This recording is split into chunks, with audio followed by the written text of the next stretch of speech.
Hey everyone, and welcome to Friday. Every Friday and Wednesday, we read a chapter from The Wonderful Wizard of Oz, so I'm excited to get started. Today we are reading chapter 6, The Cowardly Lion. So find a cozy spot and get ready to listen. All this time, Dorothy and her companions had been walking through the thick woods. The road was still paved with yellow brick, but these were much covered by dried branches and dead leaves from the trees. And the walking was not at all good. There were few birds in this part of the forest, for birds love the open country where there is plenty of sunshine. But now and then there came a deep growl from some wild animal hidden among the trees. These sounds made the little girl's heart beat fast, for she did not know what made them. But Toto knew, and he walked close to Dorothy's side and did not even bark in return. "How long will it be," the child asked of the Tin Woodman, "before we are out of the forest?" "I cannot tell," was the answer, "for I have never been to the Emerald City. But my father went there once when I was a boy, and he said it was a long journey through a dangerous country. Although nearer to the city where Oz dwells, the country is beautiful. But I am not afraid so long as I have my oil can, and nothing can hurt the Scarecrow, while you bear upon your forehead the mark of the Good Witch's kiss, and that will protect you from harm." "But Toto," said the girl anxiously, "what will protect him?" "We must protect him ourselves if he if he is in danger," replied the Tin Woodman. Just as he spoke, there came from the forest a terrible roar, and the next moment a great lion bounded into the road. With one blow of his paw, he sent the Scarecrow spinning over and over to the edge of the road, and then he struck at the Tin Woodman with his sharp claws. But to the lion's surprise, he could make no impression on the tin, although the woodman fell over in the road and lay still.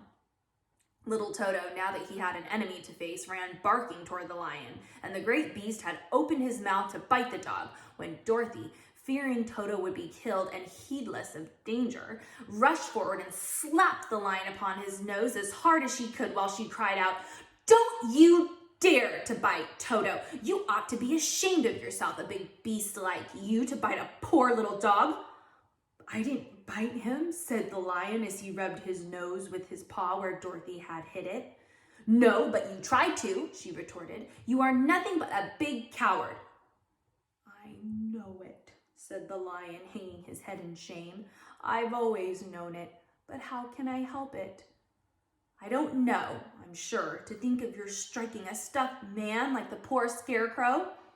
"Is he stuffed?" asked the lion in surprise as he watched her pick up the Scarecrow and set him upon his feet while she patted him into shape again. "Of course he's stuffed," replied Dorothy, who was still angry. "That's why he went over so easily," remarked the lion. "It astonished me to see him whirl around so. Is the other one stuffed also?" "No," said Dorothy, "he's made of tin," and she helped the woodman up again.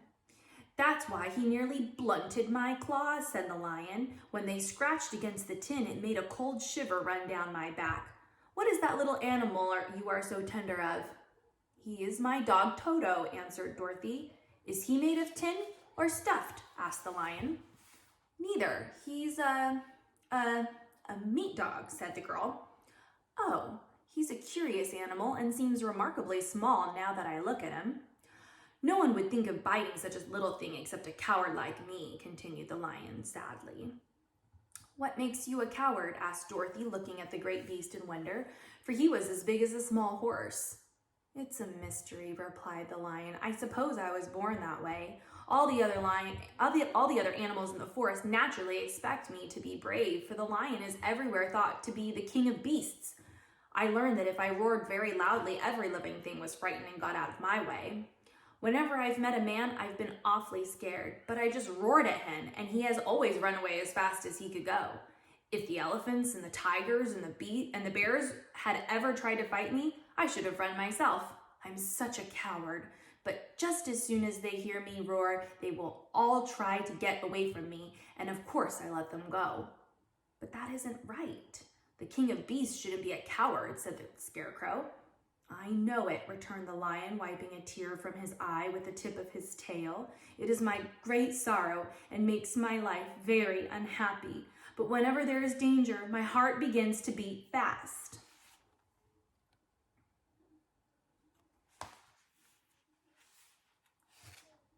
Perhaps you have heart disease, said the Tin Woodman. It may be, said the Lion. If you have, continued the Tin Woodman, you ought to be glad, for it proves you have a heart. For my part, I have no heart, so I cannot have heart disease. Perhaps, said the Lion thoughtfully, if I had no heart, I should not be a coward. Have you brains? Asked the Scarecrow. I suppose so. I've never looked to see, replied the Lion. I'm going to the Great Oz to ask him to give me some, remarked the Scarecrow, for my head is stuffed with straw. And I am going to ask him to give me a heart, said the Woodman. And I am going to ask him to send Toto and me back to Kansas, added Dorothy. Do you think Oz could give me courage? Asked the Cowardly Lion. Just as easily as he could give me brains, said the Scarecrow. Or give me a heart, said the Tin Woodman. Or send me back to Kansas, said Dorothy. Then, if you don't mind, I'll go with you, said the Lion, for my life is simply unbearable without a bit of courage. You will be very welcome, answered Dorothy, for you will help to keep away the other wild beasts. It seems to me they must be more cowardly than you are if they allow you to scare them so easily. They really are, said the Lion, but that doesn't make me any braver, and as long as I know myself to be a coward, I shall be unhappy. So, once more, the little company set off upon the journey, the Lion walking with stately strides at Dorothy's side. Toto did not approve this new camaraderie at first, for he could not forget how nearly he had been crushed between the Lion's great jaws. But after a time, he became more at ease, and presently Toto and the Cowardly Lion had grown to be good friends. During the rest of that day, there was no other adventure to mar the peace of their journey. Once, indeed, the Tin Woodman stepped upon a beetle that was crawling along the road and killed the poor little thing. This made the Tin Woodman very unhappy, for he was always careful not to hurt any living creature. And as he walked along, he wept several tears of sorrow and regret. These tears ran slowly down his face and over the hinges of his jaw, and there they rested. When Dorothy presently asked him a question, the Tin Woodman could not open his mouth, for his jaws were tightly rested together. He became greatly frightened at this and made many motions to Dorothy to relieve him, but she could not understand. The Lion was also puzzled to know what was wrong. But the Scarecrow seized the oil can from Dorothy's basket and oiled the Woodman's jaws so that after a few moments he could talk as well as before.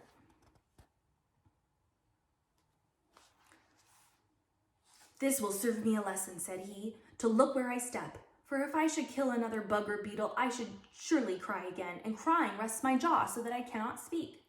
Thereafter, he walked very carefully with his eyes on the road, and when he saw a tiny ant toiling by, he would step over it so as not to harm it. The Tin Woodman knew very well he had no heart, and therefore he took great care never to be cruel or unkind to anything. You people with hearts, he said, have something to guide you, and need never do wrong. But I have no heart, and so I must be very careful. When Oz gives me a heart, of course, I needn't mind so much.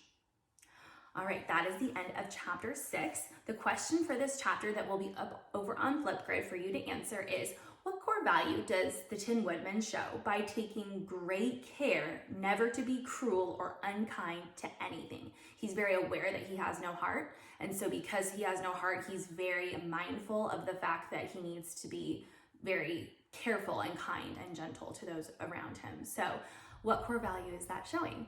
I can't wait to hear your answers over at Flipgrid. Bye guys!